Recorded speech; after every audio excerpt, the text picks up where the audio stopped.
여기서 천천히 기다리세요. 아, 참. 휴대폰 안 터지니까 누구한테 전화도 못 하실 거예요. 그럼 안녕히 계세요. 안녕하십니까. 여러분께 제 이야기를 들려드리려고 합니다. 구독과 좋아요 눌러주시고 끝까지 들어주시단다면 감사하겠습니다. 구름 한 점 없이 맑은 가을날 아침이었습니다.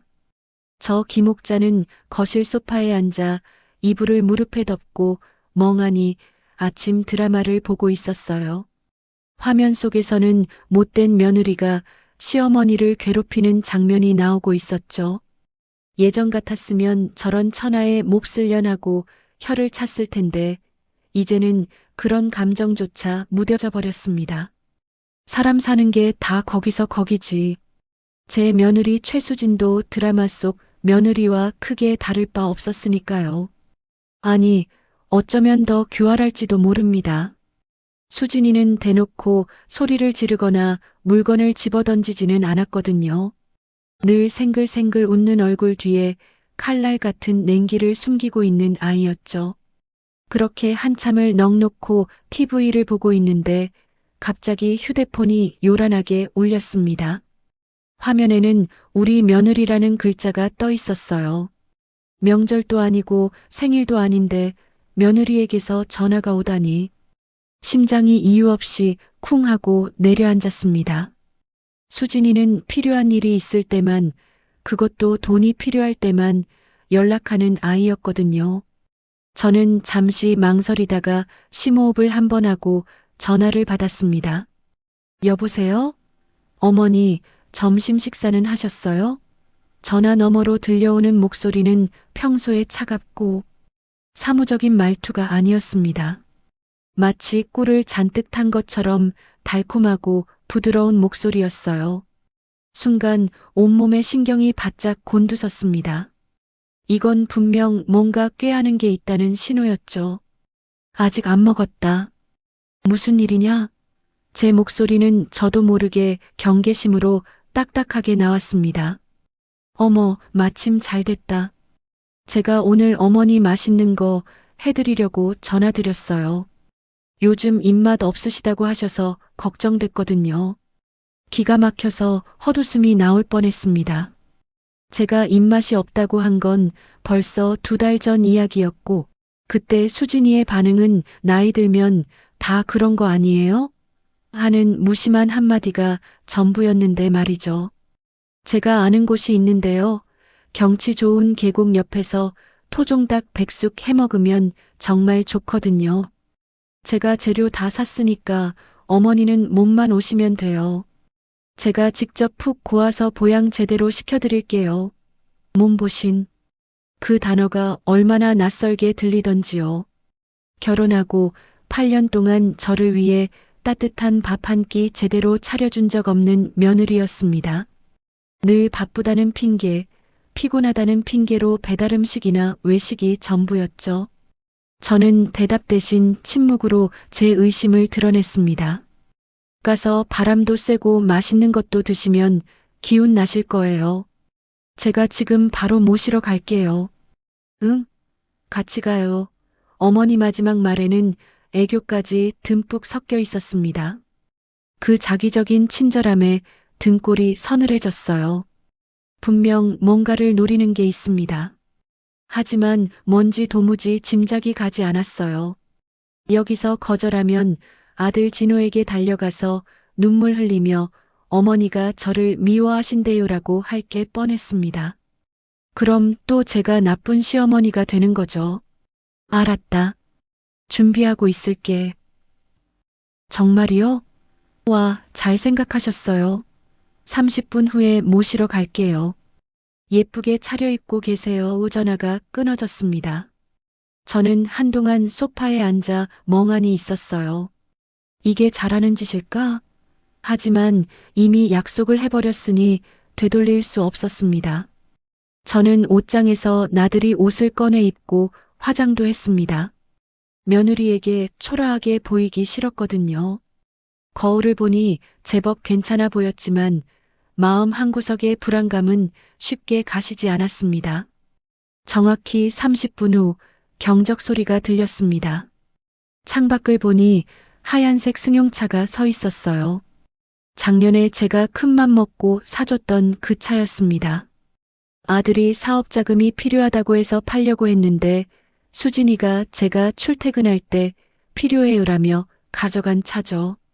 물론 명의는 여전히 제 이름이었습니다. 차에 타자 수진이는 선글라스를 살짝 내리며 환하게 웃었습니다. 어머니, 너무 고우세요. 그런데 진호는 안 오냐? 아, 진호 씨요?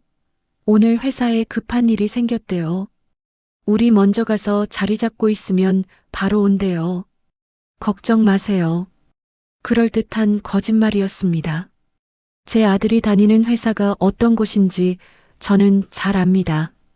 갑자기 터질 급한 일 같은 건 없는 평범한 회사예요. 하지만 더 이상 묻지 않았습니다.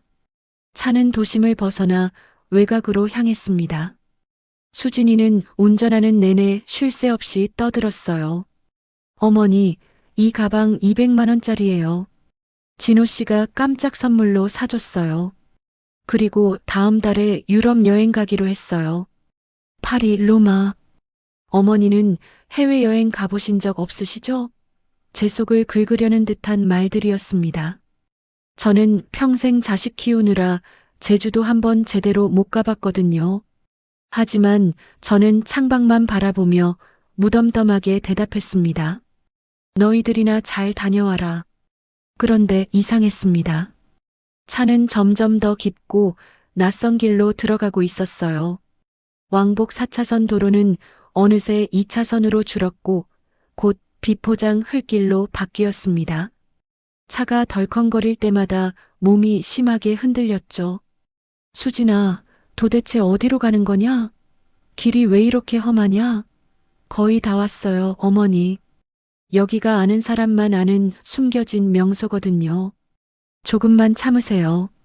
주변은 온통 울창한 나무들 뿐이었고 마주오는 차는커녕 사람, 그림자조차 보이지 않았습니다. 휴대폰을 꺼내봤지만 서비스 지역이 아님이라는 글자만 떴어요. 심장이 불안하게 뛰기 시작했습니다. 갑자기 차가 덜컹하고 멈춰섰습니다. 길이라고 할 수도 없는 작은 공터였어요.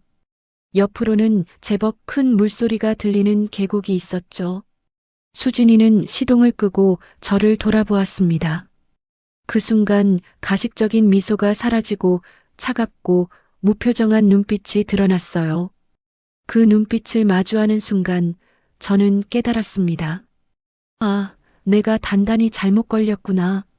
이건 함정이다. 수진이는 다시 가면 같은 미소를 지으며 트렁크를 열었습니다. 자, 어머니. 여기가 바로 제가 말씀드린 명당이에요. 공기 좋죠? 여기서 제가 백숙 제대로 끓여드릴게요. 그녀는 익숙한 솜씨로 돗자리를 펴고 아이스박스에서 냄비와 토종닭을 꺼내 제 앞에 펼쳐놓았습니다. 저는 아무 말도 하지 못하고 그저 그녀가 벌이는 연극을 지켜볼 뿐이었어요. 수진이는 냄비에 닭을 넣고 물을 붓더니 갑자기 연극 배우처럼 과장된 몸짓으로 무릎을 탁 치며 소리쳤습니다. 어머, 어떡해. 제가 제일 중요한 걸 깜빡했어요. 저는 말없이 수진이를 쳐다봤습니다. 백숙에 꼭 들어가야 하는 엄나무 순을 안 가져왔어요. 이거 없으면 비린내 나고 맛이 하나도 없는데. 제가 정신이 없나 봐요. 너무나 완벽하고 뻔뻔한 연기였습니다. 어머니, 정말 죄송한데 여기서 잠깐만 기다리고 계실래요? 제가 지금 빨리 읍내장에 가서 엄나무순만 사올게요. 금방, 정말 눈 깜짝할 사이에 다녀올게요. 저는 대답하지 않았습니다. 싫다고 해도 알았다고 해도 결과는 같을 테니까요. 저를 여기 버려두고 갈 작정인 거죠. 그럼 저 진짜 빨리 다녀올게요. 어머니, 어디 가지 마시고 여기서 꼭 기다리세요. 수진이는 마지막까지 자상한 며느리 연기를 했습니다. 그러고는 운전석에 올라 시동을 걸었어요. 하얀색 승용차가 뽀얀 먼지를 일으키며 사라졌습니다. 계곡에는 저 혼자 덩그러니 남겨졌습니다. 방금 전까지 시끄럽게 울리던 엔진 소리가 사라지자 서늘한 계곡 물소리와 바람에 나뭇잎 스치는 소리가 그 빈자리를 채웠어요. 갑작스럽게 찾아온 완벽한 정적. 너무 조용해서 오히려 귀가 먹먹했습니다. 저는 수진이가 떠난 길을 한참 동안 멍하니 바라보았습니다. 그리고 생각했죠. 읍내장이 여기서 꽤 멀긴 하겠지. 왕복하면 1시간? 아니, 1시간 반? 저는 애써 긍정적으로 생각하며 불안한 마음을 다독였습니다. 수진이가 펼쳐놓고 간 돗자리에 조심스럽게 앉았어요. 보기엔 푹신해 보였지만 막상 앉아보니 얇아서 축축한 땅의 냉기가 그대로 전해졌습니다. 첫 1시간은 그럭저럭 견딜만 했습니다. 어쩌면 제 인생에서 정말 오랜만에 가져보는 혼자만의 시간이었으니까요. 도시의 소음 대신 졸졸 흐르는 물소리가 귀를 간지럽히는 것도 나쁘지 않았습니다.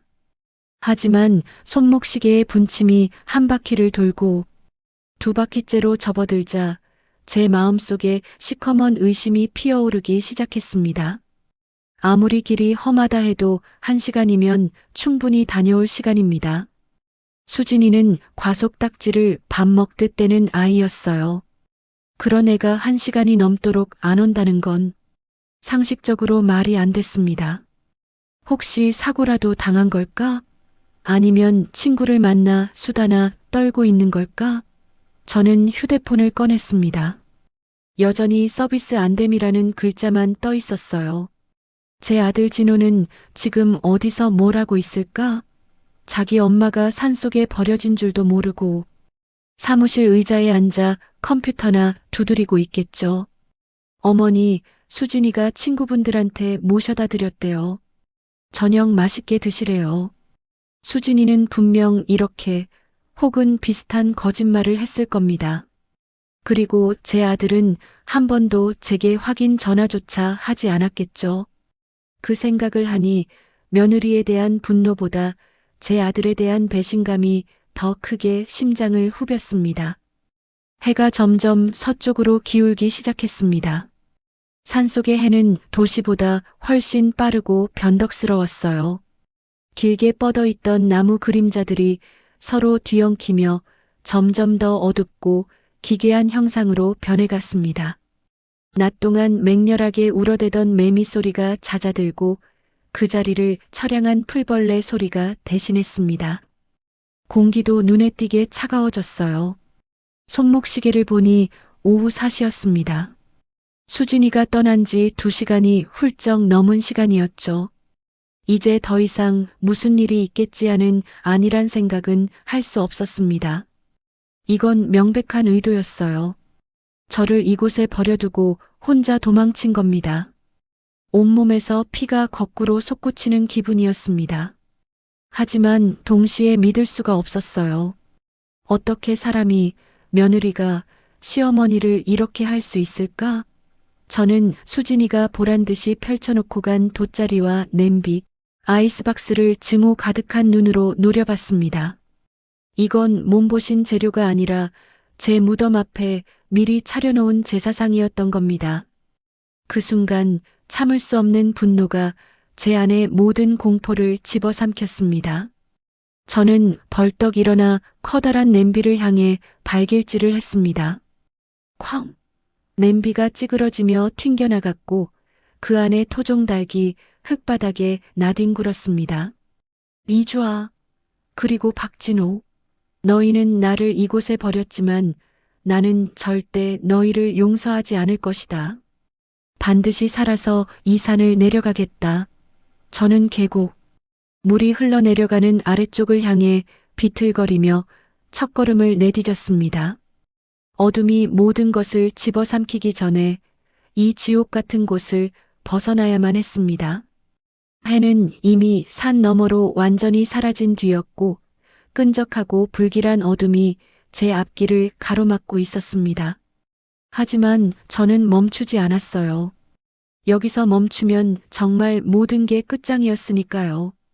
어둠 속을 걷는다는 건 제가 상상했던 것보다 훨씬 더 끔찍하고 처절한 일이었습니다. 눈을 뜨나 감으나 똑같은 칠흑 같은 어둠 속에서는 방향 감각이 완전히 무용지물이 되더군요.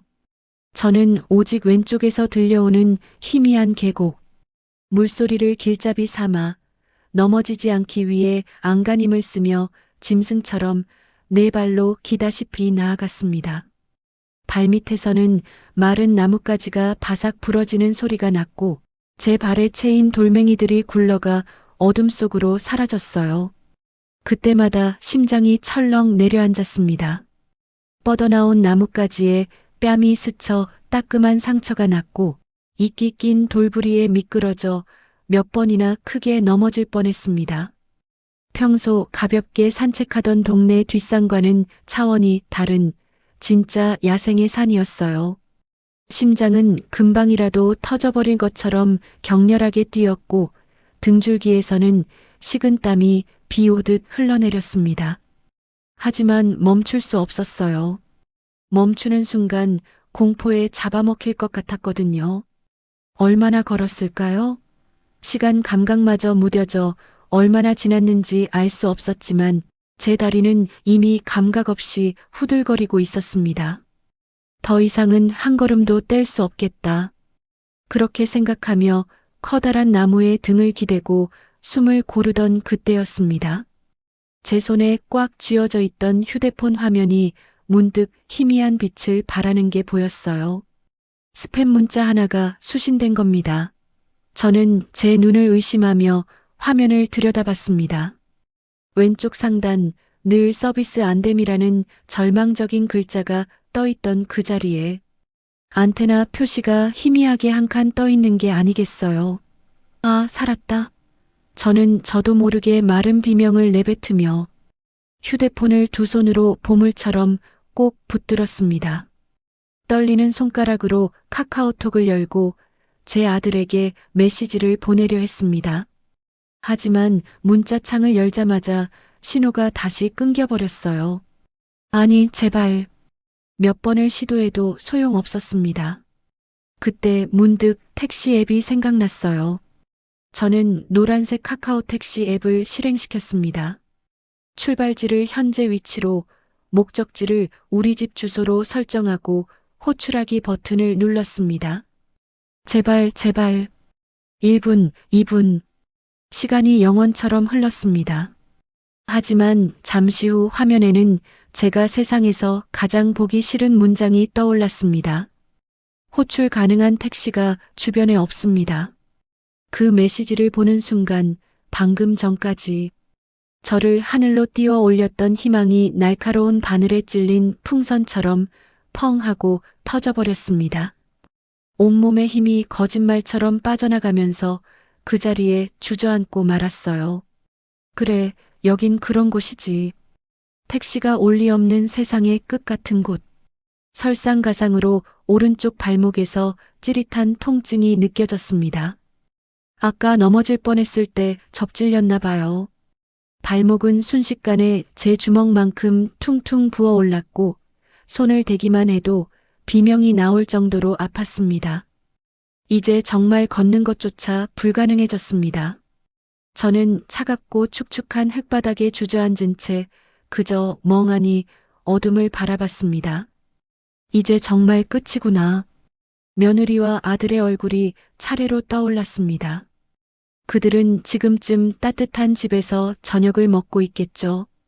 제가 산속에서 죽어가고 있다는 사실은 까맣게 모른 채 서러움과 분노, 그리고 지독한 외로움이 한꺼번에 치밀어 올라 저는 어린아이처럼 소리내어 울기 시작했습니다.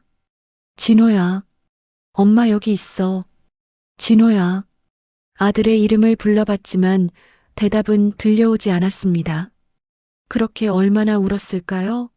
눈물마저 말라 더 이상 나올 것도 없다고 생각될 무렵이었습니다. 저 멀리 제가 내려온 방향의 어둠 속에서 아주 희미한 불빛 하나가 나뭇잎 사이로 얼핏거리는 게 보였습니다. 처음에는 헛것을 보는 줄 알았어요. 아니면 옛날 이야기에나 나오는 도깨비 불일지도 모른다고 생각했죠. 하지만 그 불빛은 사라지지 않고 아주 천천히 그리고 분명하게 저를 향해 다가오고 있었습니다. 불빛이 점점 가까워지면서 그 아래 사람의 형체가 드러났어요. 머리에 헤드랜턴을 쓴 젊은 남자였습니다.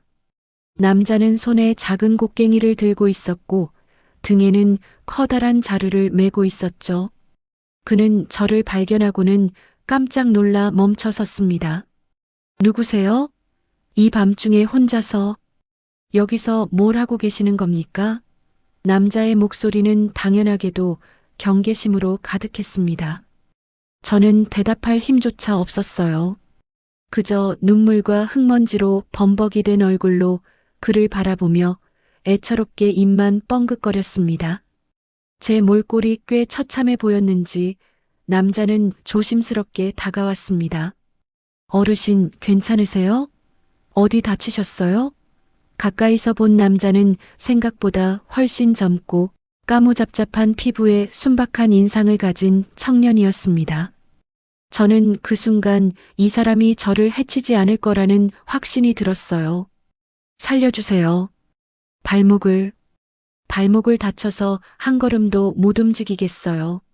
제 말을 들은 청년은 제 발목을 살펴보더니 깜짝 놀라며 말했습니다. 아이고, 이거 장난 아니게 부었네요. 뼈에 금이 갔을지도 모르겠습니다. 빨리 병원에 가셔야겠어요. 그는 잠시 고민하더니 자신의 등에 메고 있던 묵직한 자루를 땅에 내려놓고는 제 앞에 등을 보이며 쭈그려 앉았습니다. 엎으세요. 제가 마을까지 모셔다 드리겠습니다. 저는 잠시 망설였지만 지금은 체면이나 염치를 차릴 때가 아니었죠. 저는 청년의 도움을 받아 겨우 그의 등에 엎였습니다.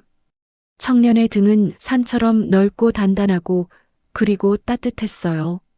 꽉 잡으세요. 그는 저를 업고도 아무렇지 않다는 듯 성큼성큼 어둠 속을 헤쳐나가기 시작했습니다. 나중에 알고 보니 그는 이 동네 토박이자 약초꾼이며 동네 청년회장을 맡고 있는 강경태라는 사람이었습니다. 그는 그날 밤 아주 귀한 약초를 캐기 위해 인적 드문 곳까지 깊이 들어왔다가 우연히 저를 발견한 거였죠.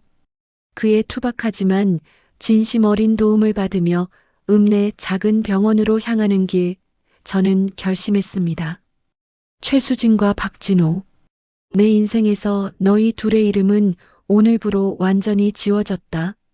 나를 버린 혈육 대신 생면부지의 타인에게서 받은 이 소중한 온정을 평생 잊지 않겠다.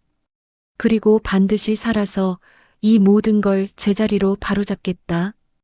읍내의 작은 병원에서 응급 처치를 받고 퉁퉁 부은 발목에 깁스를 하고 청년 경태의 도움으로 겨우 택시를 잡아 타고 집에 돌아오니 이미 시계는 자정을 훌쩍 넘겨 새벽을 향해 달려가고 있었습니다.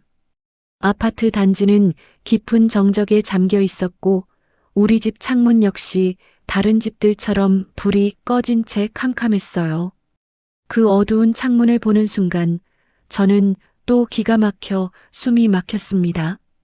제가 이 시간까지 집에 돌아오지 않았는데도 아들은 걱정은커녕 불을 끄고 편히 잠이나 자고 있는 게 분명했습니다. 혹시나 하는 마음에 휴대폰을 확인했지만 부재중 전화는 단 한 통도 와 있지 않았어요. 저는 아픈 발목을 이끌고 현관문 앞에 섰습니다. 비밀번호를 누르고 이 문을 열고 들어가는 순간 다시 그 위선과 거짓으로 가득한 현실과 마주해야 한다는 사실이 끔찍했습니다. 하지만 언제까지고 복도에 서 있을 수는 없었죠. 저는 주머니에서 열쇠를 꺼내 소리가 나지 않게 조용히, 아주 조용히 문을 열고 안으로 들어갔습니다. 집안은 예상대로 쥐 죽은 듯 고요했어요. 거실에는 아무도 없었고 안방 쪽에서 희미하게 잠든 사람의 숨소리만 들렸습니다. 저는 신발도 벗지 않은 채 불도 켜지 않고 어둠 속에서 더듬거리며 안방으로 향했습니다. 그리고 문고리를 잡고 아주 천천히 소리나지 않게 문을 열었어요. 가로등 불빛이 창문을 통해 희미하게 들어오는 방 안. 커다란 침대 위에서 두 사람이 나란히 누워 세상 모르고 깊이 잠들어 있었습니다. 서로를 꼭 껴안은 채 세상에서 가장 평화롭고 행복한 부부의 모습이었죠. 자기들이 무슨 짓을 저질렀는지도 모른 채 저렇게 편안한 얼굴로 잠들어 있는 그들을 보는 순간 제 마음속에서 무언가 단단하고 차가운 것이 뚝 하고 부러지는 게 느껴졌습니다. 마지막 남은 일말의 모정, 희미한 연민 같은 것들이 산산조각 나는 소리였습니다. 이제 제 안에는 오직 서늘한 분노와 냉정한 결심만이 칼날처럼 나를 세우고 있을 뿐이었습니다. 저는 그날 밤 뜬 눈으로 꼬박 밤을 새웠습니다. 아픈 발목을 소파 위에 올려놓고 꺼진 TV 화면에 비친 제 모습을 멍하니 바라봤어요. 흙먼지가 잔뜩 묻고 군데군데 찢어진 옷, 나뭇가지에 긁힌 상처투성이 얼굴과 팔, 붕대를 두껍게 감은 퉁퉁 부은 발목. 제 모습은 마치 전쟁터에서 막 돌아온 패잔병 같았습니다. 하지만 저는 지지 않았습니다. 절대로 질 수 없었어요. 저는 밤새도록 앞으로 어떻게 해야 할지를 생각하고 또 생각했습니다. 동이 트자마자 안방으로 쳐들어가 소리를 지르는 건 가장 어리석고 효과 없는 복수 방법입니다. 그런 감정적인 대응은 교활한 수진이에게 어머니가 충격으로 정신이 이상해지셨다고 말할 기회만 줄 뿐이죠. 저는 훨씬 더 차갑고 이성적이며 합법적인 방법으로 그들을 완벽하게 무너뜨려야 했습니다.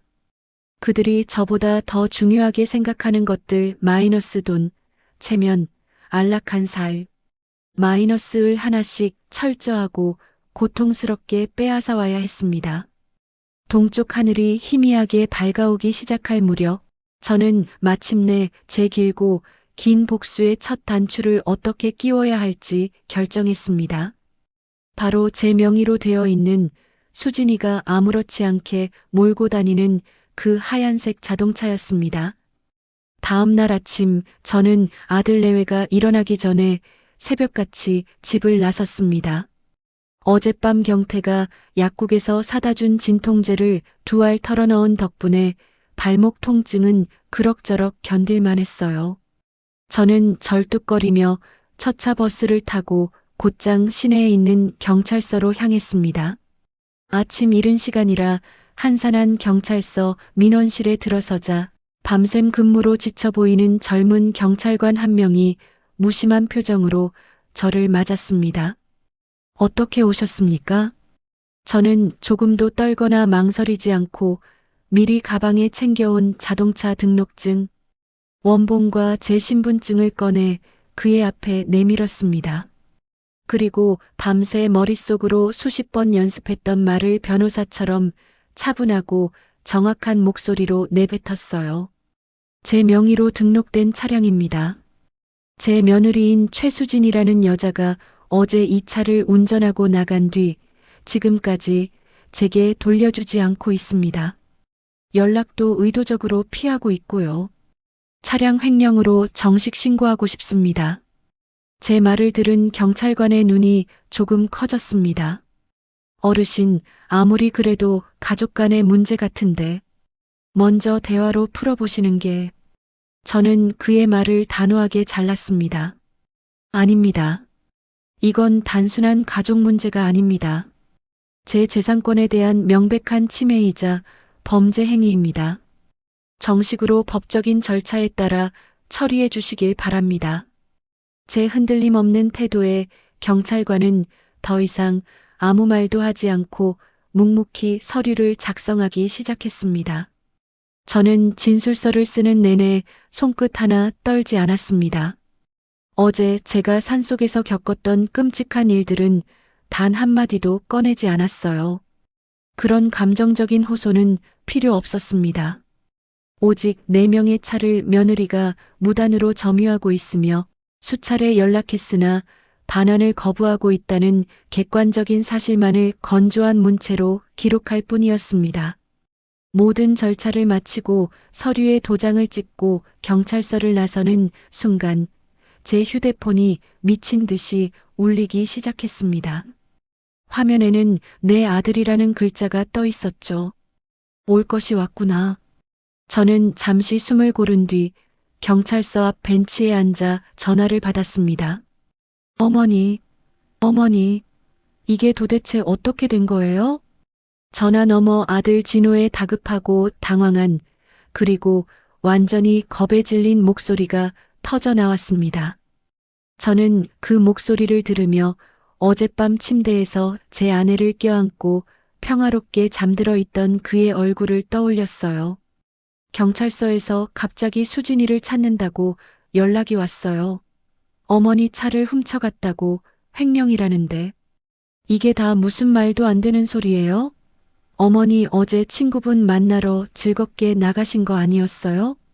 아들의 목소리는 진심으로 아무것도 모르는 사람의 목소리였습니다. 제 교활한 며느리가 꾸며낸 이야기에 완벽하게 속아 넘어간 어리석고 한심한 제 아들의 목소리였죠. 저는 그 순간 아들에 대한 마지막 미련마저 제 마음속에서 완전히 털어냈습니다. 그리고 제 평생에서 가장 차갑고 가장 무심하며 가장 얼음 같은 목소리로 대답했어요. 내 어미가 연락이 두절된 지 하루가 꼬박 넘도록. 전화 한 통 없던 놈이 이제 와서 궁금한 게 참 많구나. 어머니, 그게 무슨 말씀이세요? 자세한 건 내가 세상에서 가장 사랑하고 철석같이 믿는 내 마누라한테 직접 물어봐라. 지금 어디서 누구랑 뭘 하면서 내 차를 끌고 돌아다니고 있는지. 저는 그 말만 남기고 아들이 무어라 더 변명하기 전에 통화 종료 버튼을 눌러버렸습니다. 전화기를 귀에서 떼는 순간 제 심장이 차갑게 식어버린 게 느껴졌습니다. 반격의 서막은 이제 막 올랐을 뿐이었습니다. 이제부터 시작될 피도 눈물도 없는 이 싸움에서 저는 절대로 지지 않을 것이라고 다시 한번 굳게 다짐했습니다. 경찰서를 나선 제 발걸음은 깁스를 한 발목이 무색할 정도로 가벼웠습니다. 아들의 전화를 그렇게 얼음장처럼 끊어버리고 나니 오히려 마음이 이상할 정도로 평온해졌어요. 지난 수십 년간 제 가슴을 짓누르고 있던 아들에 대한 책임감, 모정이라는 이름의 무거운 족쇄가 댕강 끊어져 나가는 기분이었습니다. 저는 더 이상 박진호의 엄마가 아니었습니다. 저는 그저 제 인생을 되찾기 위해 첫걸음을 내디딘 김옥자일 뿐이었죠. 지금쯤 아들은 제게 다시 전화를 할까 말까 발을 동동 구르며 안절부절 못하고 있겠죠. 그리고는 결국 제 아내인 최수진에게 전화를 걸어 자초지종을 물을 겁니다.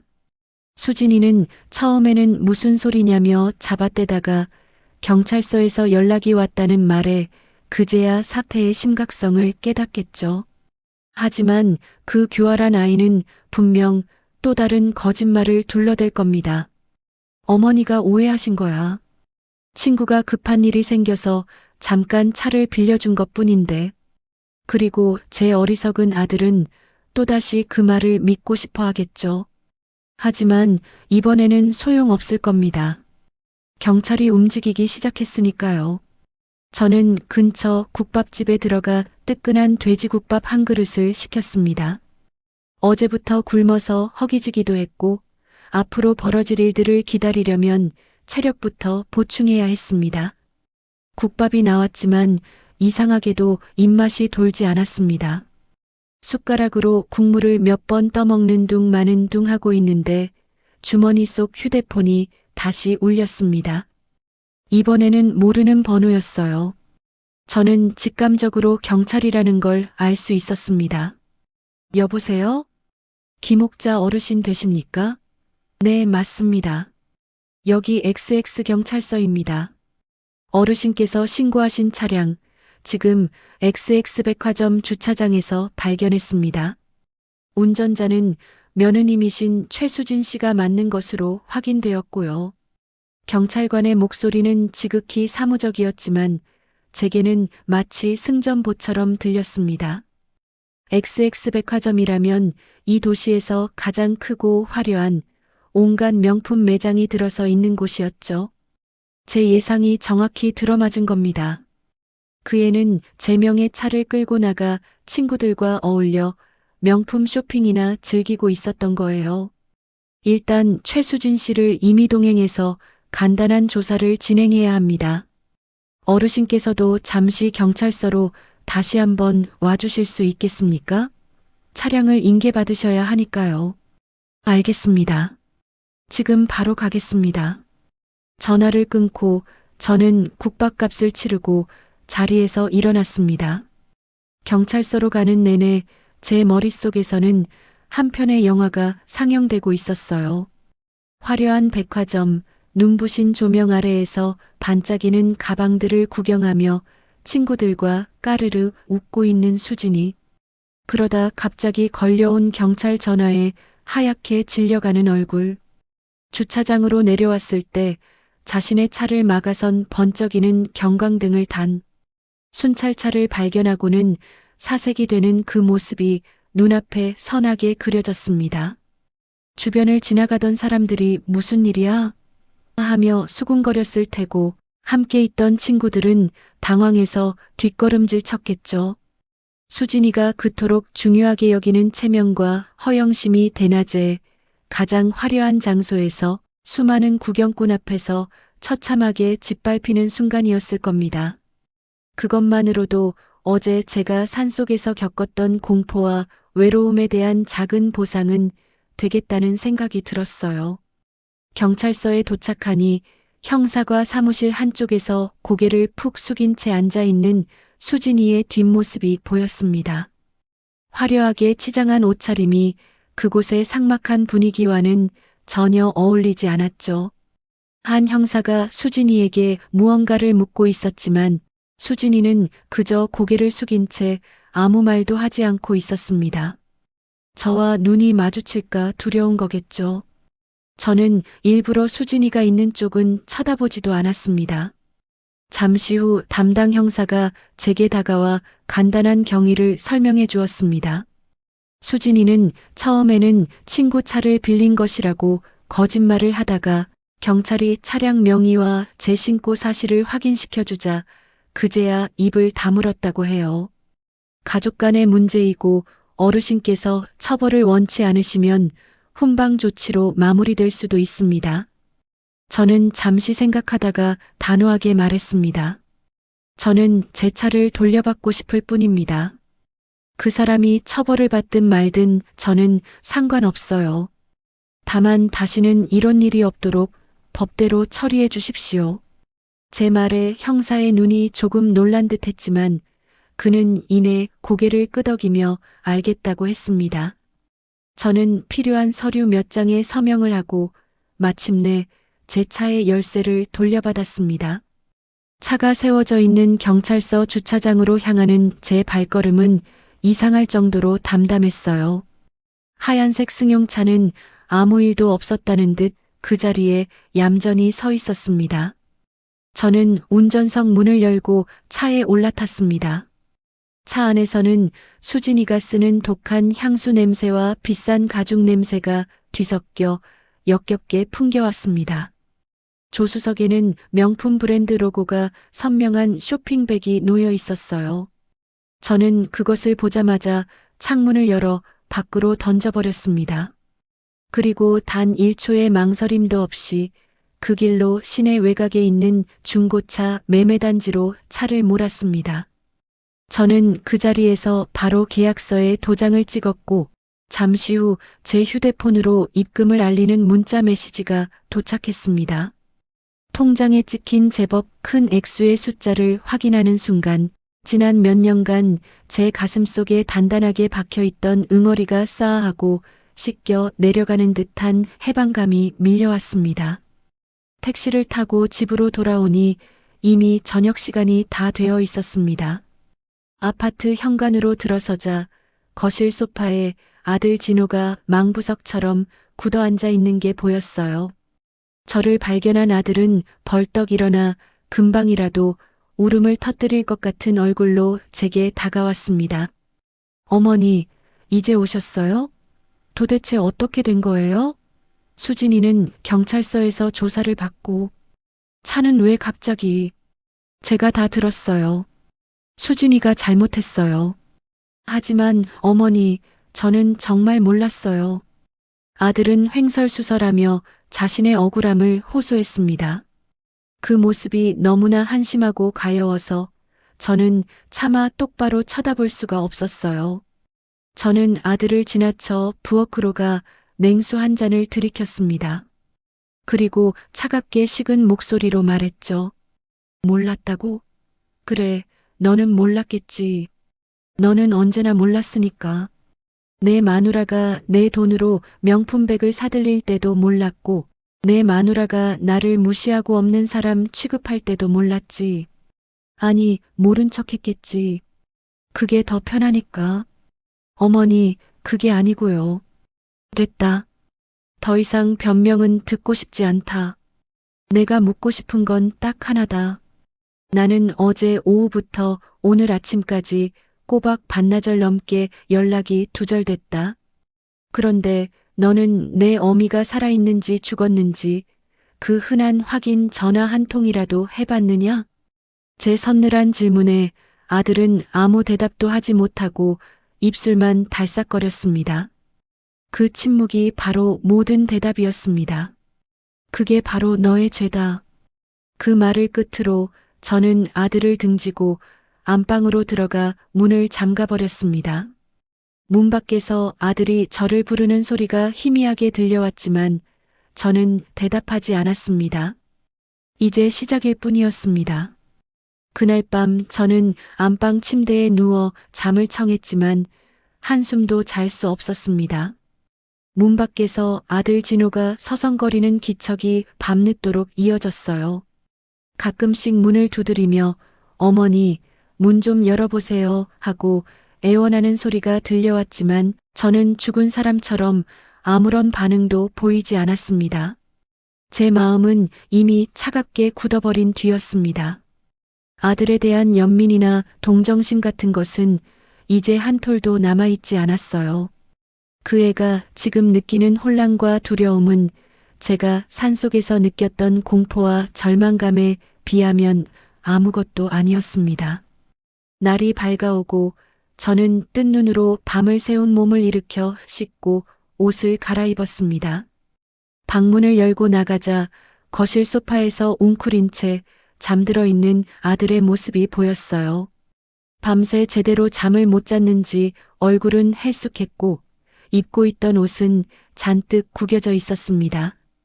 그 모습이 처해 보였지만 제 마음은 조금도 흔들리지 않았습니다. 제가 부엌에서 물을 마시는 소리에 아들이 부스 눈을 떴습니다. 저를 발견한 아들은 소파에서 벌떡 일어나 죄인처럼 고개를 숙인 채 제 앞에 섰습니다. 어머니, 밤새 안녕하셨어요? 그래.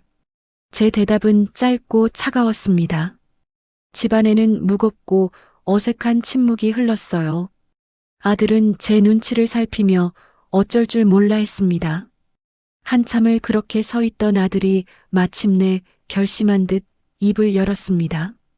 어머니, 제가 어젯밤에 수진이를 만나고 왔습니다. 그 사람이 다 사실대로 이야기했어요. 어머니를 계곡에 혼자 두고 온 거 정말 죄송합니다. 제가 대신 사죄드리겠습니다. 아들은 제 앞에 무릎이라도 꿇을 기세로 허리를 숙였습니다. 하지만 저는 그 사과를 받아줄 마음이 조금도 없었어요. 너의 사과는 필요 없다. 죄를 지은 건 내 마누라지. 내가 아니니까. 아니, 너도 죄가 있구나. 내 죄는 어리석음이지. 어머니, 일어나 앉아라. 할 이야기가 있다.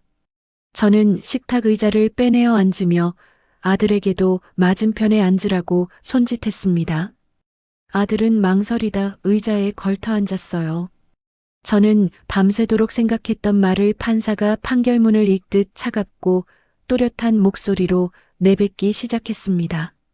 진호야, 내가 너에게 마지막 기회를 주려고 한다. 제 말에 아들의 눈이 희망으로 희미하게 빛나는 게 보였습니다. 저는 그 불씨를 보고 싶지 않아 시선을 식탁 위에 고정한 채 말을 이었습니다.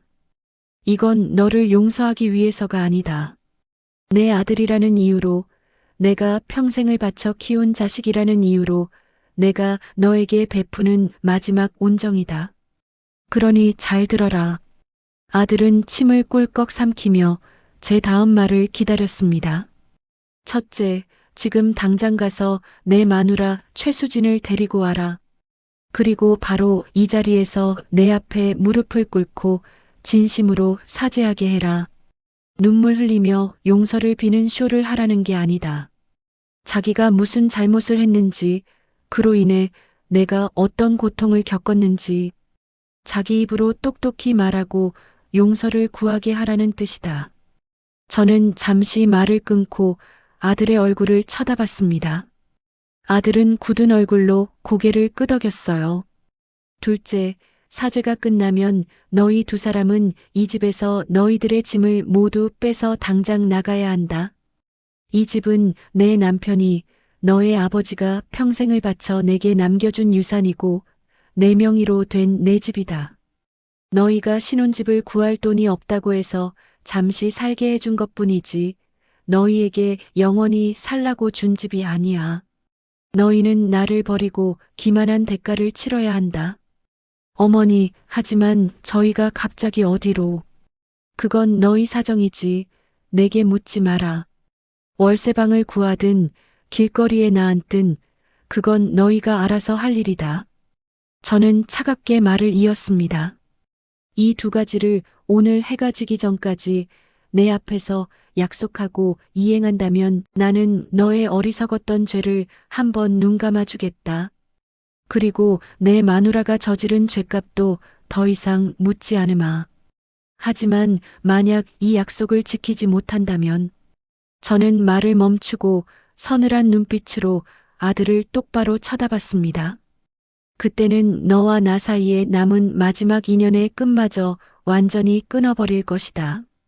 너는 더 이상 내 아들이 아니고 나는 더 이상 내 어미가 아니다. 우리는 완벽한 남이 되는 거다. 알아들었느냐? 제 최후 통첩에 아들의 얼굴은 하얗게 질려 있었습니다. 하지만 그는 다른 선택지가 없다는 걸 알고 있었죠.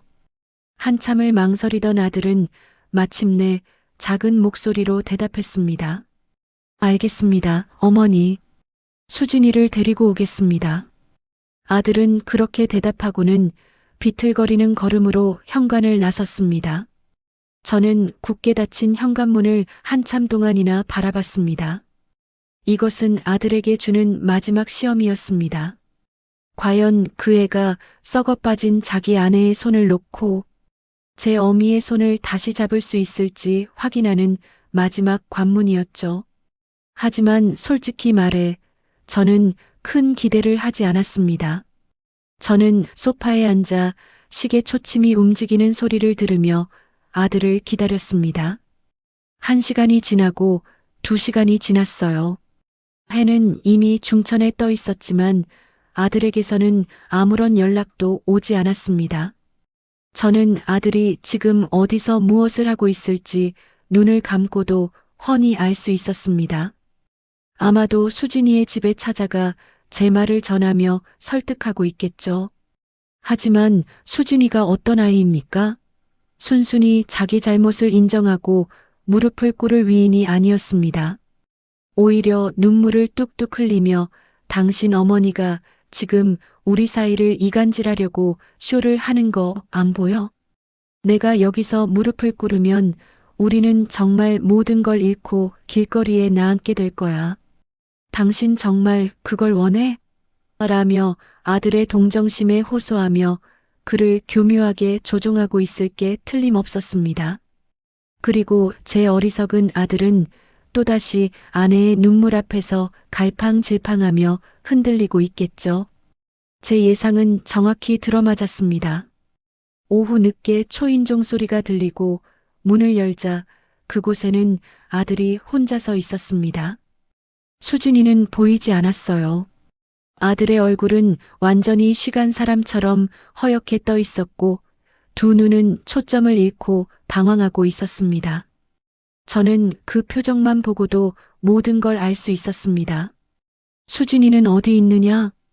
제가 차갑게 묻자 아들은 제 눈을 피하며 우물쭈물 대답했습니다. 어머니, 그게 수진이가 지금 너무 충격을 받아서요. 어제 경찰서 일 때문에 정신이 하나도 없어서 사람을 만날 상태가 아니라고 합니다. 그러니 며칠만 시간을 좀 주시면 안 될까요? 제가 잘 설득해서 꼭 데리고 오겠습니다. 그 말을 듣는 순간 제 마음속에 남아있던 마지막 기대의 불씨마저 완전히 꺼져버렸습니다. 저는 허탈한 웃음을 터뜨렸어요. 한심하고 어리석고 구제불능인 내 아들. 결국 너는 내 어미가 준 마지막 기회마저 발로 걷어차 버리는구나. 어머니, 됐다. 이제 너의 대답은 충분히 들었다. 저는 아들을 밀치고 집 안으로 들어와 곧장 전화기를 들었습니다. 그리고 미리 알아봐 두었던 변호사 사무실 번호를 눌렀어요. 아들이 당황해서 제 팔을 붙잡았지만 저는 그 손을 차갑게 뿌리쳤습니다. 여보세요? 네, 변호사님. 저 김옥자라고 합니다. 오전에 상담 예약했던 사람인데요. 네, 명도소송 관련해서요. 지금 바로 진행하고 싶습니다. 서류는 제가 다 준비해 두었습니다. 전화 너머에서 변호사의 목소리가 들려왔지만 제 시선은 오직 제 앞에 서 있는 아들의 얼굴에 고정되어 있었습니다. 아들의 얼굴은 이제 하얀색을 넘어 잿빛으로 변해 있었습니다. 그는 제가 지금 무슨 짓을 하고 있는지 깨닫고 절망적인 표정으로 저를 바라봤어요. 저는 그런 아들을 향해 제 인생에서 가장 차갑고 단호한 목소리로 마지막 선고를 내렸습니다. 내 어미를 산속에 버린 여자와 그 어미가 준 마지막 기회 앞에서조차 망설이는 너 둘 다 똑같다. 이제 법대로 하자. 너희들이 그렇게 편안하게 살던 그 집, 내일부터는 더 이상 너희 집이 아닐 것이다. 변호사를 선임한 이후의 일들은 놀라울 정도로 신속하고 정확하게 진행되었습니다. 저는 변호사의 지시에 따라 필요한 서류들을 준비했고, 변호사는 제 대리인으로서 법원의 명도소송 소장을 접수했어요. 명도소송이라는 제 평생 들어볼 일 없을 것 같았던 낯선 법률 용어가 이제 제 일상이 되었습니다. 소장이 접수되고 며칠 지나지 않아 법원에서 보낸 서류가 아들 내외가 살고 있는 집으로 송달되었습니다. 아마 그 서류를 받아든 아들과 며느리의 얼굴이 어땠을지는 보지 않아도 훤했죠. 수진이는 길길이 날뛰며 제게 저주를 퍼부었을 테고 아들은 그 사이에서 어쩔 줄 몰라 하며 괴로워했을 겁니다. 그들은 저를 찾아오거나 전화를 걸어 애원하고 협박했지만 저는 일절 응대하지 않았습니다. 모든 대화는 제 변호사를 통해서만 하라고 차갑게 말할 뿐이었죠. 시간은 제 편이었습니다. 그 집은 등기부등 본상으로도 명백한 제 소유의 재산이었고 아들 내외는 아무런 권리 없이 거주하고 있는 무단 점유자에 불과했습니다. 법정 다툼으로 가봤자 그들에게는 아주 작은 승산조차 없었어요. 결국 법원은 제 손을 들어주었고 아들 내외에게 퇴거를 명령하는 판결을 내렸습니다. 하지만 그들은 순순히 물러나지 않았어요. 어떻게든 버텨보려고 온갖 핑계를 대며 시간을 끌었습니다. 저는 그런 그들을 더 이상 기다려주지 않았습니다. 변호사를 통해 법원에 강제 집행을 신청했고 마침내 운명의 그날이 다가왔습니다. 강제 집행이 이루어지던 날 저는 일부러 그 집 근처에 가지 않았습니다. 대신 멀리 떨어진 동네 카페 창가에 앉아 변호사가 보내주는 문자 메시지로 상황을 전해 들었어요. 아침 일찍 법원에서 나온 집행관들과 이사짐센터 직원들이 아파트 앞에 도착했습니다. 집행관들이 문을 두드렸지만 안에서 아무런 반응이 없자 결국 열쇠 수리공을 불러 강제로 문을 열고 집 안으로 들어갔다고 해요. 그제야 잠에서 깬 듯 부스스한 모습으로 나온 아들과 며느리는 집안에 들이닥친 낯선 사람들을 보고는 경악을 금치 못했겠죠. 수진이는 이게 무슨 짓이냐? 사람 사는 집에 함부로 들어오면 어떡하냐? 으며 악을 쓰고 저항했지만 법원의 집행명령서를 내미는 집행관 앞에서는 아무 소용이 없었습니다. 이사짐센터 직원들은 묵묵히 그들의 짐을 하나씩 밖으로 꺼내기 시작했습니다. 소파, 텔레비전, 침대, 그리고 수진이가 애지중지하던 명품 가방들까지 그들의 안락했던 삶을 구성하던 모든 것들이 이웃들이 모두 지켜보는 앞에서 아파트, 복도와 화단에 잡동사니처럼 쌓여갔습니다. 변호사는 제게 그 처참한 광경을 찍은 사진 몇 장을 보내주었습니다. 사진 속에서 수진이는 화단에 주저앉아 악을 쓰며 울고 있었고 아들은 쉬나간 사람처럼 허공을 바라보며 서 있었습니다. 저는 그 사진을 아무런 감정 없이 마치 남의 이야기처럼 덤덤하게 바라봤습니다. 어떤 통쾌함도 어떤 동정심도 느껴지지 않았어요. 그저 모든 것이 제자리로 돌아가고 있다는 생각뿐이었습니다. 그들이 살던 집이 완전히 비워지고 저는 오랫동안 들어가지 못했던 제 이름으로 된 그곳에 다시 들어갔습니다. 집안은 그들이 살았던 흔적으로 어지러웠지만 이상하게도 후련했어요. 저는 그 집을 깨끗하게 청소하고 수리한 뒤 곧바로 부동산에 전세로 내놓았습니다. 그리고 그들이 쫓겨난 아파트에서 받은 두둑한 전세, 보증금과 예전에 차를 팔았던 돈을 합쳐 평생의 꿈이었던 작은 반찬 가게를 열기로 결심했습니다. 가게 자리를 알아보는 것부터 인테리어, 공사, 그리고 사업자 등록에 이르기까지 모든 과정은 결코 쉽지 않았습니다. 하지만 제게는 든든한 지원군이 있었어요. 바로 산속에서 저를 구해줬던 청년 강경태였습니다. 그는 제 사정을 모두 듣고는 마치 자기 가게를 여는 것처럼 두 팔 걷고 나서서 저를 도와주었습니다. 그는 젊은 사람답게 인터넷으로 좋은 매물을 찾아주었고 발품을 팔아 인테리어 업자들과 가격을 흥정해 주었으며 복잡한 서류 작업까지 도맡아 처리해 주었어요. 그의 도움이 없었다면 저는 아마 시작도 못했을 겁니다. 마침내 동네 시장 한쪽에 아담하고 깨끗한 제 가게가 문을 열었습니다. 김옥자 손맛이라고 쓰인 간판을 제 손으로 직접 따는 날 저는 저도 모르게 눈물이 핑 돌았습니다. 남편의 아내, 진호의 엄마가 아닌 오롯이 제 이름, 석자를 걸고 시작하는 제 인생 2막이 시작되는 순간이었죠. 처음에는 가게 운영이 서툴렀지만 저는 진심을 다해 음식을 만들었습니다. 좋은 재료를 아끼지 않았고 제 어머니에게서 배운 옛날 방식 그대로 정성을 다해 반찬을 만들었어요.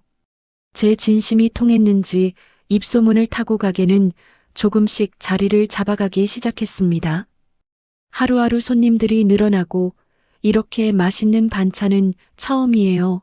우리 엄마 손맛 같아요라는 칭찬을 들을 때마다 제 가슴은 벅차올랐습니다. 하지만 제 행복을 그냥 내버려둘 수 없었던 사람이 있었죠. 바로 최수진이었습니다. 모든 것을 잃고 앙심을 품은 수진이는 비열한 방법으로 제게 복수하기 시작했습니다. 인터넷 동네 맘카페나 맛집 후기 사이트에 익명으로 글을 올려 제 가게 반찬에서 벌레가 나왔다는 둥, 유통기한이 지난 재료를 쓴다는 둥, 터무니없는 악성 리뷰를 뿌리기 시작한 겁니다. 처음에는 그런 글들이 몇 개 올라왔을 때 저는 억울해서 밤잠을 설쳤습니다. 제가 얼마나 정성 들여 깨끗하게 만드는지, 얼마나 신선한 재료만 쓰는지 하늘이 아는데, 이런 거짓말에 손님들이 속으면 어쩌나 하는 걱정에 가슴이 답답했어요. 하지만 저는 더 이상 예전의 김옥자가 아니었습니다. 저는 당황하지 않고 변호사의 조언에 따라 모든 악성, 글과 댓글들을 날짜와 시간까지 꼼꼼하게 캡처해서 증거로 모았습니다. 그리고 그 증거들을 가지고 수진이를 허위사실 유포에 의한 명예훼손 및 업무방해 혐의로 고소했습니다. 경찰 조사를 받게 된 수진이는 처음에는 발뺌지만 제가 제출한 명백한 증거들 -IP 주소 추적, 작성 패턴 분석, 그리고 수진이만 알 수 있는 제 가게의 세세한 정보들 마이너스 앞에서 결국 자신의 범행을 시인할 수밖에 없었습니다. 결국 수진이는 법원으로부터 벌금형을 선고받았고 그 사실이 동네에 알려지면서 완전히 매장당하고 말았습니다. 아니, 시어머니한테 저런 짓을 하다니. 그것도 자기가 먼저 시어머니를 산에 버린 주제에. 저런 사람이 결혼을 했다는 게 신기하네. 동네 사람들의 수군거림은 수진이의 귀에도 들어갔을 겁니다. 비열한 복수의 끝은 결국 그녀 자신의 자멸이었던 거죠. 며느리 최수진에 대한 법적인 심판이 끝나고 제 반찬가게 김옥자 손맛이 조금씩 자리를 잡아가면서 제 삶에도 비로소 잔잔한 평화가 찾아오는 듯 했습니다. 가게 일은 고되고 힘들었지만 제 손으로 직접 만든 음식을 손님들이 맛있게 드셔주시는 것을 보는 것만으로도 지난 세월의 상처가 조금씩 치유되는 기분이었어요. 제게는 이제 남편도 아들도 없었지만 매일 아침 장을 보고 재료를 다듬고 음식을 만들고 손님을 맞는 이 소박한 일상이 그 빈자리를 충분히 채워주고도 남았습니다. 저는 더 이상 과거에 얽매이지 않고 오롯이 저의 오늘과 내일을 위해 살아가고 있었죠. 그러던 어느 날 시장에서 장을 보고 돌아오는 길에 동네에서 오래 알고 지낸 부동산 사장님을 우연히 마주쳤습니다. 그분은 제게 안부를 묻더니 이내 조심스러운 표정으로 입을 열었어요. 김 사장님, 혹시 들었어요? 아드님 부부가 이혼했다면서요? 저는 그 말을 듣는 순간 잠시 손에 들고 있던 짐 보따리를 떨어뜨릴 뻔했습니다. 놀라서가 아니었어요. 올 것이 왔구나 하는 생각 때문이었습니다. 저는 아무렇지 않은 척 떨어진 보따리를 고쳐들며 덤덤하게 대답했습니다. 그래요? 몰랐네요. 이제 저랑은 상관없는 사람들인데요, 뭐. 부동산 사장님은 제 표정을 살피더니 더 이상 묻지 않고 서둘러 자리를 떴습니다. 집으로 돌아오는 내내 저는 아들과 며느리의 이혼 소식에 대해 곰곰이 생각해 봤습니다. 어쩌면 당연한 결과였죠.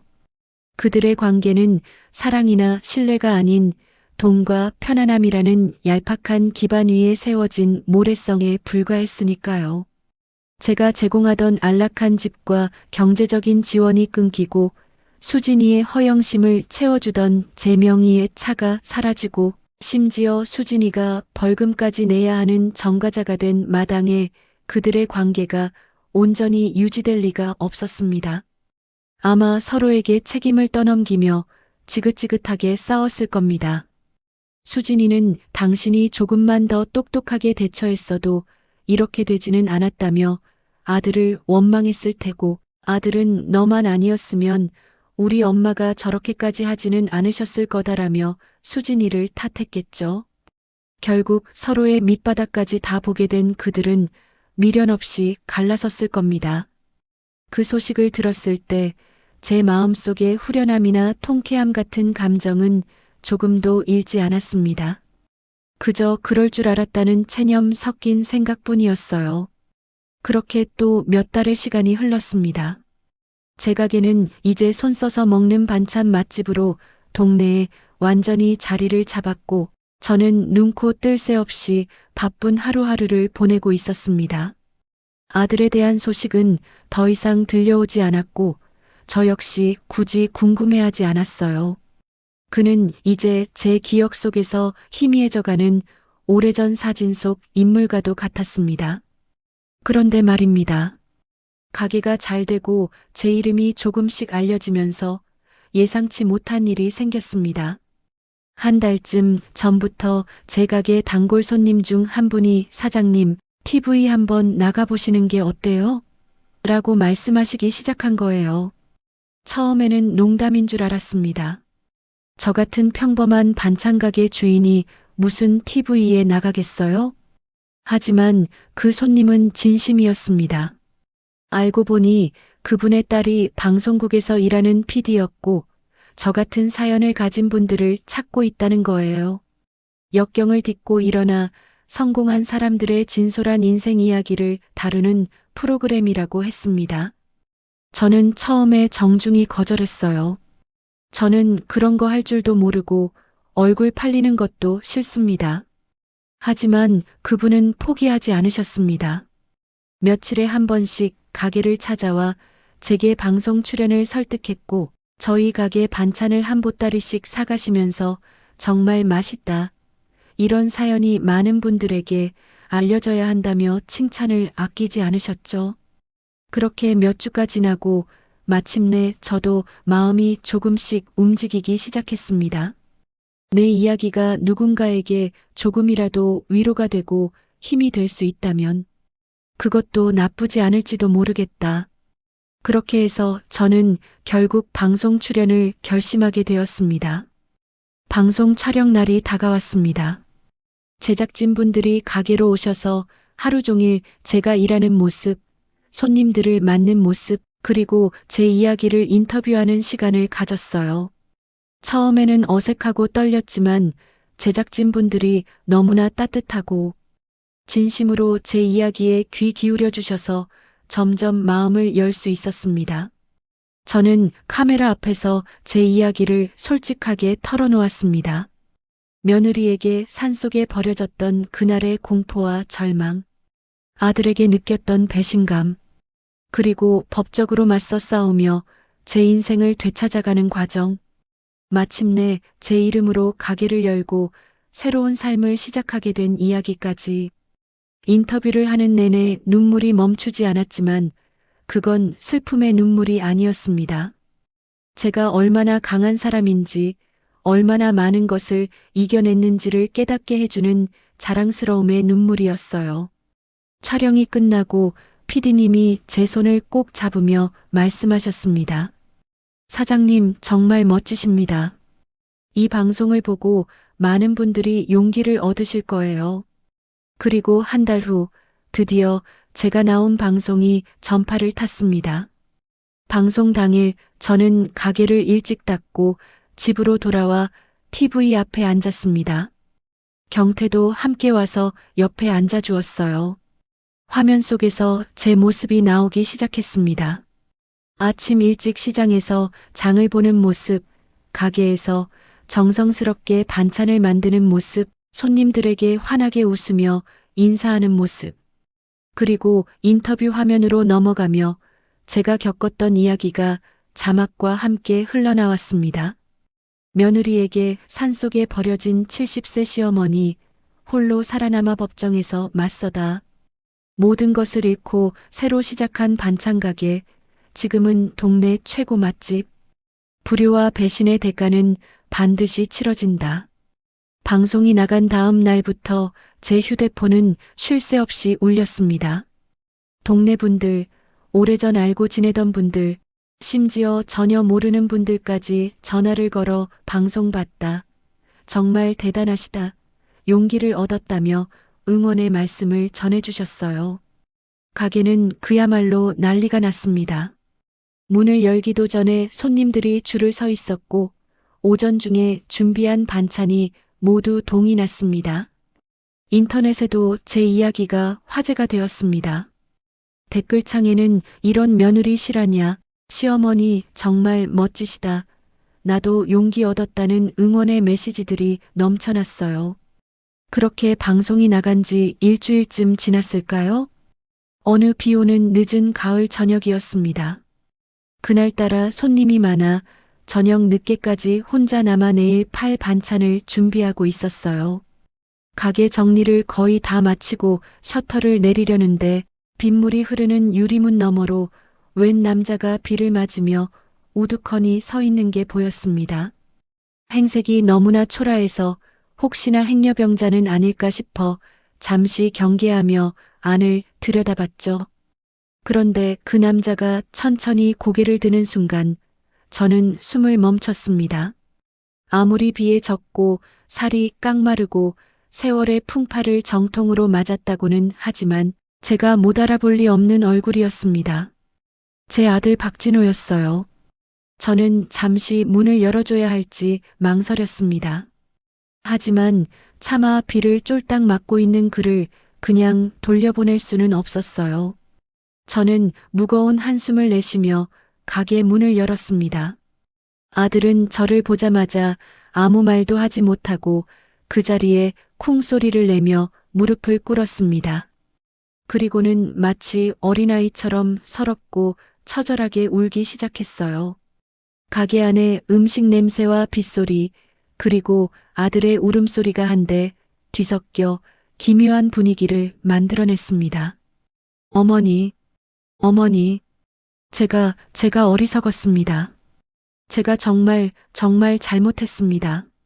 아들은 몇 번이고 같은 말을 반복하며 제 신발이라도 붙잡을 듯 손을 뻗었지만 저는 차갑게 뒷걸음질 쳤습니다. 한참을 그렇게 울게 내버려둔 뒤 저는 낮은 목소리로 말했어요. 일어나거라. 가게 문 닫아야 한다. 제 목소리에는 어떤 감정도 실려 있지 않았습니다. 아들은 제 말에 마지못해 자리에서 일어났지만 차마 고개를 들지 못하고 푹 숙인 채 서 있기만 했습니다. 빗물과 눈물로 범벅이 된 얼굴은 제가 알던 아들의 모습이 아니었어요.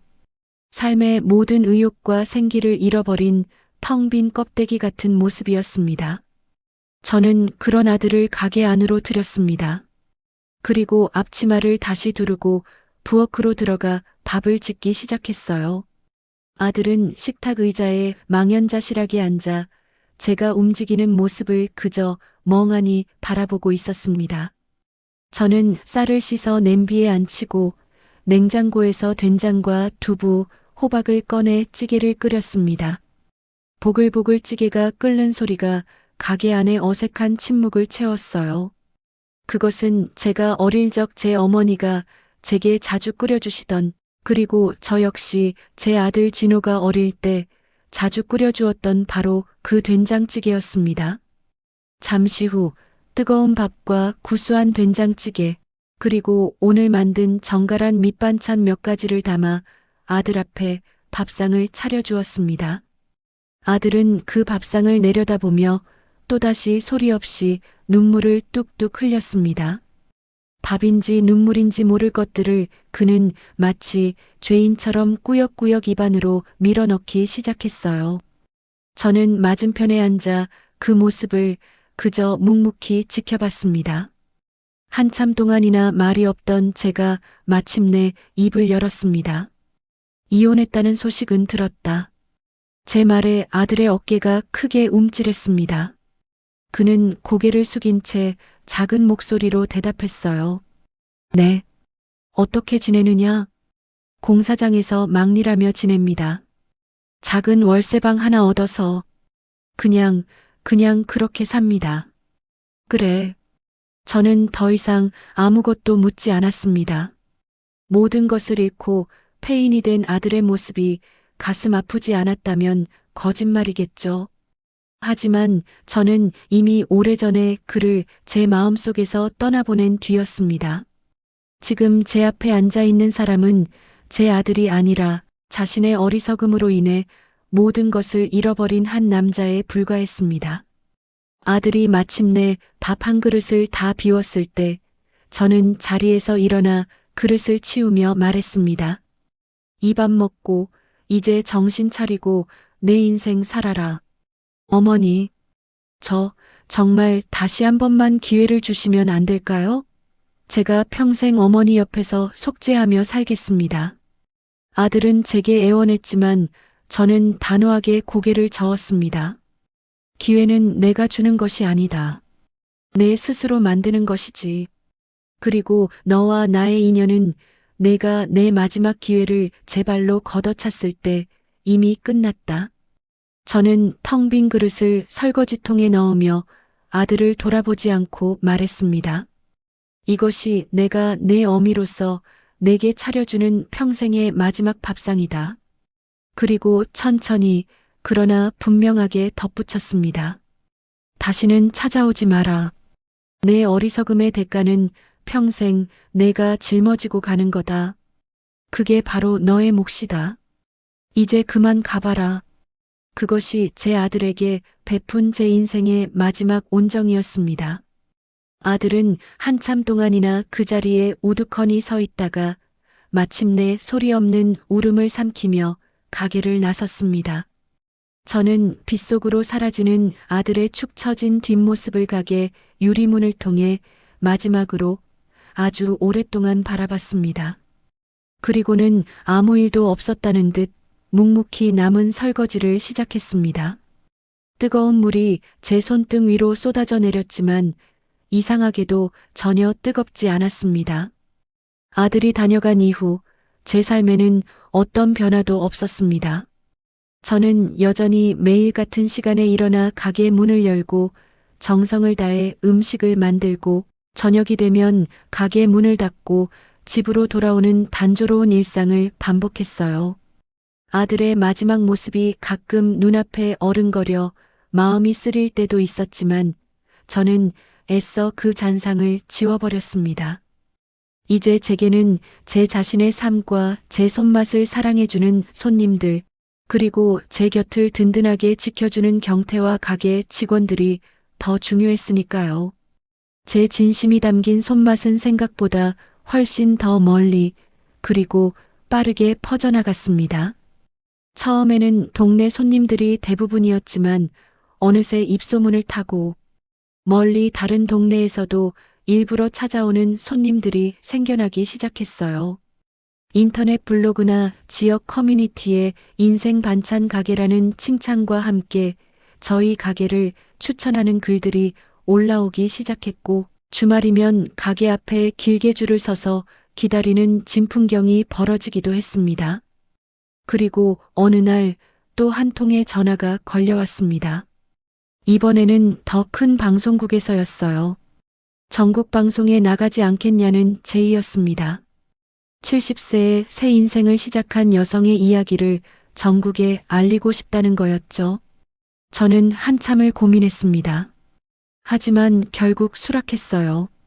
내 이야기가 누군가에게 힘이 될 수 있다면, 나이가 들어도 다시 시작할 수 있다는 희망을 줄 수 있다면 그것으로 충분하다. 그렇게 해서 저는 전국 방송에도 출연하게 되었고 제 이야기는 대한민국 전역에 알려지게 되었습니다. 그로부터 1년이 지난 지금 저 김옥자는 71세가 되었습니다. 제 가게 김옥자 손맛은 이제 이 지역을 대표하는 맛집이 되었고 저는 매일 아침 행복한 마음으로 가게 문을 엽니다. 방송에 나간 뒤로 전국에서 주문이 쇄도해서 지금은 온라인 판매도 시작했어요. 경태가 모든 걸 도와주고 있습니다. 며칠 전에는 청와대에서 자림 여성상을 받기도 했습니다. 70세에 새로운 인생을 시작한 여성의 귀감이 된다는 이유였죠. 시상식장에서 상을 받으며 저는 생각했습니다. 나를 산속에 버린 며느리, 나를 외면한 아들. 그들 덕분에 나는 새로운 나를 발견했다. 그들이 없었다면 나는 평생 누군가의 엄마, 누군가의 시어머니로만 살다 갔을 것이다. 저는 더 이상 누군가의 뒷바라지를 하는 사람이 아닙니다. 저는 김옥자입니다. 70세에 새로운 인생을 시작한 매일 손님들에게 사랑받는 음식을 만드는 제 이름, 석자로 당당하게 살아가는 김옥자입니다. 그리고 저는 오늘도 가게 문을 열며 이렇게 중얼거립니다. 불효와 배신의 대가는 반드시 치러진다. 하지만 정직하게 살아온 사람은 어떤 나이에도 다시 일어설 수 있다. 오늘도 저는 살아갑니다.